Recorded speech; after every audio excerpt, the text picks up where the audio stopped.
नमस्कार दोस्तों, अभी हाल ही में लगभग शेयर बाजार में 2 या 3 दिन से जबरदस्त बिकवाली का माहौल देखने को मिल रहा है। इसके पीछे की वजह है अमेरिका का सिलिकॉन वैली बैंक। जी हाँ दोस्तों, सिलिकॉन वैली बैंक अमेरिका का 16वां सबसे बड़ा बैंक है, जिसके सीईओ ग्रेग बेकर ने लगभग $36 लाख के शेयर्स को बेच दिया। जी हाँ दोस्तों, हम जानेंगे ये ऐसा क्यों हुआ। पर इसके पहले अगर आप नए हो चैनल पे तो चैनल को सब्सक्राइब कीजिए और वीडियो को लाइक जरूर कीजिए। तो हम जानते हैं अमेरिका का 16वां सबसे बड़ा बैंक तालाबंदी पर क्यों पहुंचा, संकट का भारत पर क्या असर होगा। एसवीबी के पास 2021 में $189 अरब का डिपॉजिट था। बैंक ने इस पैसे से पिछले 2 वर्षों के दौरान अरबों डॉलर के बॉन्ड खरीदे थे, लेकिन इस निवेश पर उसे पर्याप्त रिटर्न नहीं मिला।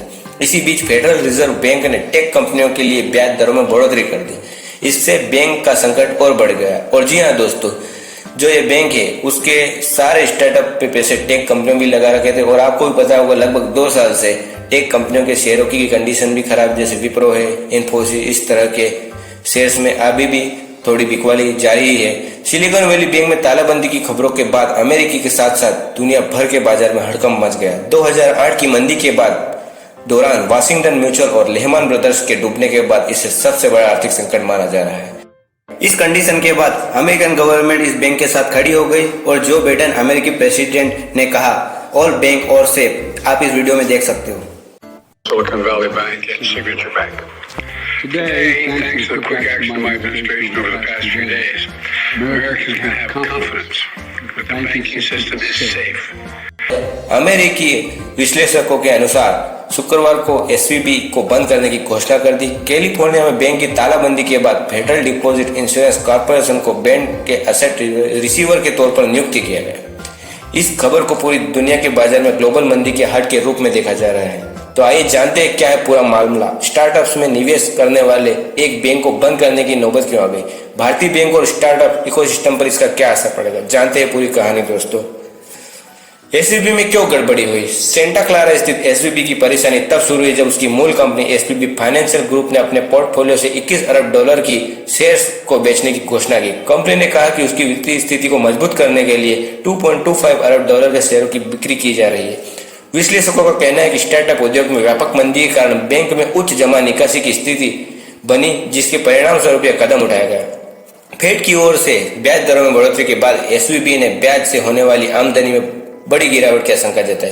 दूसरी ओर फेड की ओर से ब्याज दरें बढ़ने से भी एसवीबी बैंक का गड़बड़ हो गया। आखिरकार एसवीबी बैंक के बंद होने का सबसे बड़ा कारण उसके निवेशक की ओर से एक साथ ही बैंक से पैसा निकालना रहा। माना जा रहा है कि निवेशकों ने बैंक के डूबने के डर से एक साथ ही बड़ी बिकवाली कर दी।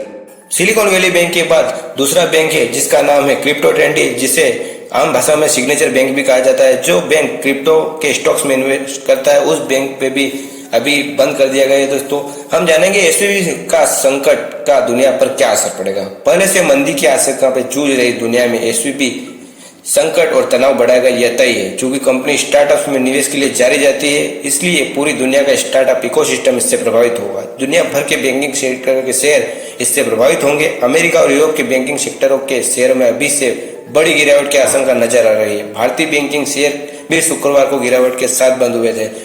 एसवीबी संकट का भारतीय स्टार्टअप्स पर क्या असर पड़ेगा ये भी हम जानेंगे दोस्तों। सिलिकॉन वैली बैंक में वर्तमान संकट का असर भारतीय स्टार्टअप की दुनिया पर पड़ने से इनकार नहीं किया जा सकता।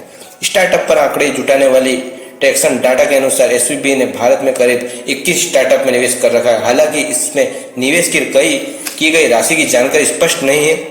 एसवीबी का भारत में सबसे अहम निवेश एएस यूनिकॉर्न अर्सिस्ट में है। स्टार्टअप कंपनी एसवीबी ने पिछले साल अक्टूबर में करीब $150 मिलियन की पूंजी जुटाने में सफल रही थी। इसके अलावा ब्यूस्टोन, पेटीएम, 197 कम्युनिकेशंस, पेटीएम माल, नापतोल कार वाले, शादी, इमोबी और लॉयल्टी डिवाइस के भी पैसे लगे। Venture capital company Accel partners के भी एसवीबी के कुछ समझौता है। एसवीबी के अनुसार एसएल गंतव्यों के लिए भी बैंक का इस्तेमाल कंपनी की तेज वृद्धि के लिए किया गया है। 2008 में लेहमैन ब्रदर्स के डूबने की याद क्यों ताजा हो गई दोस्तों। 29 सितंबर 2008 को अमेरिकी बाजार में जबरदस्त गिरावट दर्ज की गई। इस दौरान निवेशकों के करीब $1.2 लाख करोड़ दिन भर में ही हवा हो गए थे। यह कितना गंभीर था इस बात का अंदाजा इससे ही लगाया जा सकता है कि निवेशकों को कितना नुकसान हुआ होगा। उस समय भारत की कुल जीडीपी के बराबर। उस दौरान अमेरिका में तेजी से बढ़ते प्रॉपर्टी बाजार को देखते हुए लेहमैन के लोन देने वाली 5 कंपनियों का अधिग्रहण लिया गया, लेकिन बढ़ी हुई ब्याज दरों के कारण बाजार में रियल एस्टेट की मांग घटने लगी। नतीजा यह हुआ कि जिन्होंने लोन लिया वे चुकाने में विफल हो गए। इसके परिणाम स्वरूप 17 मार्च को लेहमान के शेयर 48% तक टूट गए। इसके बाद 15 सितंबर 2008 को लेहमान ने खुद को दिवालिया घोषित करने की गुहार लगाई। इस खबर के बाद अमेरिकी बाजार को ऐतिहासिक झटका लगा। एसवीबी में तालेबंदी खबर ने वर्ष 2008 में लेहमान ब्रदर्स के साथ जो हुआ उसकी याद दिला दी। दुनिया भर के बाजार यह सोचकर सहम गए कि क्या ये ग्लोबल मंदी की शुरुआत है। जी हाँ दोस्तों, तो यही है SVB bank, silicon valley bank की कहानी। थैंक यू दोस्तों।